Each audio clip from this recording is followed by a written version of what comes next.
أعوذ بالله السميع العليم من الشيطان الرجيم بسم الله الرحمن الرحيم الحمد لله رب العالمين اللهم صل وسلم وبارك دائما أبدا على الأشراف المخلوقات سيدنا ومولانا وحبيبنا محمد وعلى أهله وصحبه أجمعين. Inch'Allah, nous arrivons dans la deuxième décade. Et nous devons donc de reprendre le hadith dont nous vous parlions la semaine dernière. Le prophète Mohammed sallallahu alayhi wa sallam a dit: c'est le mois de la patience et la récompense de la patience c'est le paradis. C'est le mois du don et les subsistances du croyant augmentent durant ce mois. C'est un mois dont le début est miséricorde, le milieu pardon et la fin affranchissement du feu de l'enfer. Ce hadith est rapporté par l'imam Bukhari, l'imam Muslim et l'imam Bayhaqi. Nous avons commencé à faire son explication la semaine dernière concernant la première décade. Et si nous vous prions de nous excuser, la semaine dernière nous avons mis un peu de temps avant de vous expliquer les éléments de la première décade. Nous allons, Inch'Allah, essayer d'être plus vifs pour les deux décades à venir. Donc la deuxième décade, le début est miséricorde, le milieu est pardon. Et la fin est un affranchissement du feu de l'enfer. La deuxième décade concerne le pardon. Autrement dit, durant la première décade, j'ai travaillé sur mon cœur afin d'y voir mes péchés pour demander à Allah Azzawajal sa miséricorde. Miséricorde pour être pardonné. Et nous arrivons dans la décade du pardon. Mais cette décade du pardon va elle aussi se relier au mois de la patience, comme nous l'avions expliqué la semaine dernière. En quoi? Eh bien, comment espères-tu? Comment pourrais-je espérer d'être pardonné par Allah Azzawajal si je ne pardonne pas à ceux qui ont commis les mêmes actions vis-à-vis de moi? Je me rappellerai toujours ces paroles d'un de mes professeurs, Sidi Selim, qui lors d'une leçon disait: mais si tu refuses de pardonner à quelqu'un qui t'a volé, tu prends le risque au jour de la résurrection qu'Allah te présente tous ceux à qui toi tu as volé. Si tu prends le risque de ne pas pardonner à celui qui t'a menti, à celui qui t'a violenté, à celui qui t'a insulté, alors tu prends le risque au jour de la résurrection qu'Allah te présente ceux à qui toi tu as fait le péché que tu ne sais pas pardonner toi-même. Donc ce deuxième mois cette deuxième décade qui est la décade de la patience, qui est la décade du pardon, il faut le lier au mois de la patience. Et le mois de la patience, encore une fois, nous ramène à notre propre ego, au propre travail sur notre ego. Si je désire, suite au péché que j'ai énuméré auprès d'Allah la première décade, et donc je suis conscient d'être pécheur, je suis conscient de régulièrement fauter, tomber, trébucher, eh bien, il va falloir, pour que je présente mes erreurs à Allah Azzawajal et qu'il me les pardonne, et que j'en fasse un repentir sincère, accepter d'avoir une démarche de pardon et de miséricorde vis-à-vis des gens qui m'entourent. Une fois, le prophète sallallahu alayhi wa sallam était avec un bédouin. Un de ses petits-enfants est passé à côté de lui et le prophète l'a saisi, l'a enlacé, l'a embrassé et comme il avait la coutume de faire, il a humé sa tête. Et le bédouin a dit: nous avons eu plus de 10 enfants et jamais nous n'avons agi comme cela. Le prophète répondit alors: que puis-je faire pour celui qui n'a pas de miséricorde dans le cœur? Ce hadith nous apprend que si nous voulons amener la miséricorde d'Allah vis-à-vis de nous, si nous voulons le pardon d'Allah vis-à-vis de nous, alors il faut que nous ayons un comportement en adéquation vis-à-vis des gens qui nous ont blessés, qui nous ont par moments fait du tort. La démarche de pardon est une démarche qui suit le croyant durant toute sa vie, puisque cette démarche a suivi le prophète salawatu rabbi alayhi toute sa vie.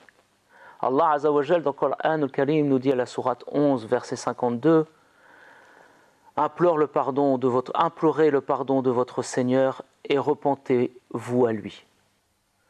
Plus loin, dans un hadith, le prophète Mohammed sallallahu rabbi alayhi répondra à ces injonctions en disant « Aux gens, repentez-vous à Allah, implorez son pardon. Je me répands moi-même 100 fois par jour. » Hadith rapporté par l'imam Muslim. Donc nous voyons que cette pratique est une pratique du prophète sallallahu rabbi alayhi. Nous voyons que la capacité à pardonner est une capacité, mashallah, qui était inhérente à la caractéristique du prophète sallallahu rabbi alayhi. Dès qu'une personne se présentait à lui pour le pardon, il n'avait que réaction presque immédiate, instantanée, innée, de donner le pardon. Je vous rappelle Hind, je vous rappelle tous les gens de la Mecque le jour de la prise de la Mecque, je vous rappelle Abu Sofyan, je vous rappelle Safwan, etc., etc., etc. La vie du prophète n'a été qu'un exemple là-dessus. Je vous rappelle sa réaction après Taïf. Il se montrera pardonneur et ses invocations, c'est-à-dire les invocations de celui qui s'est pardonné, a amené le fait que Taïf a subi une bénédiction, a eu une bénédiction, celle de l'invocation de notre prophète Mohammed sallallahu alayhi. Donc à nous, Inch'Allah, d'exercer la même chose et d'avoir la même attitude durant ces 10 jours. À nous de couper tous les liens que notre nafs a créés entre notre cœur et les gens de ce monde dans l'animosité et dans la haine. Et à nous de nous nouer à Allah Azza wa Jal, Ar-Rahman, Ar-Rahim, Al-Khafour, Al-Wahhab, Al-Wadoud, Al-Latif, Al-Aziz, que de noms, que de caractéristiques d'Allah Azza wa Jal qui nous invitent à la miséricorde, la toute miséricorde, le très miséricordieux, le tout miséricordieux, le pardonneur, le subtil, celui qui aime, celui qui est affectueux, celui qui chérit, etc., etc., etc. Qu'Allah nous compte parmi ces gens-là. Je finirai, Inch'Allah, mon propos sur le pardon par une invocation que le prophète Mohammed sallallahu alayhi nous demandera de faire dans la dernière décade, mais qui trouve sa naissance dans celle-ci. Cette invocation, il enseigna à son épouse Aïcha. Et nous allons, bi'iznillah, ensemble apprendre. Inch'Allah, apprenons ensemble cette dua. Cette dua nous est enseignée et a été compilée par les imams Ahmad ibn Majah et Tirmizi. Le prophète Mohammed sallallahu alayhi enseigna cette invocation pour Laylatul Qadr. Et c'est une invocation qui doit commencer à nous animer pour que lors de Laylatul Qadr, elle sorte de nous de façon instantanée, Inch'Allah. Le prophète sallallahu alayhi dit « Ô Dieu, Allahumma, tu pardonnes et tu aimes le pardon. Certes, tu pardonnes et tu aimes le pardon. Innaka afu, tu'ibul afwa. Alors pardonne-moi, fa'fu anni.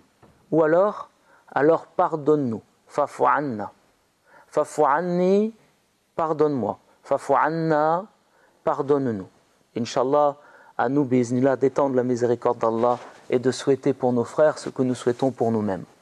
Et donc, nous allons répéter cette invocation ensemble pour que chaque soir, bi'iznillah, elle nous suive. Ô mon Dieu, certes, tu pardonnes et tu aimes le pardon, alors pardonne-nous. Allahumma innaka afu tuhibbul afwa, fa'fu anna. Allahumma innaka afu tuhibbul afwa, fa'fu anna. Allahumma innaka afun tuhibbul afwa, fa'fu anna. Inch'Allah, je vous laisse sur ces paroles du prophète Mohammed sallallahu alayhi. Je vous laisse avec son souvenir d'après Taïf. Je vous laisse avec son souvenir d'après la prise de la Mecque. Je vous laisse dans son souvenir après cette discussion avec Hind, lorsque Hind vient faire l'engagement. Je vous laisse avec son comportement, avec Safwan, lorsqu'il voit une montagne de butin et que le prophète lui donne alors qu'il n'a pas encore embrassé l'islam. Je vous laisse effectivement avec le plus généreux des hommes, avec le plus parfait des hommes, avec l'amour de notre cœur, avec la prunelle de nos yeux et avec l'amour d'Allah Azza wa Jal, Al-Habib Allah sallallahu alayhi wa sallam. Subhana rabbika ya rabbi zati amma yasifun wa salam ala al-mursalin walhamdulillahi rabbil alamin.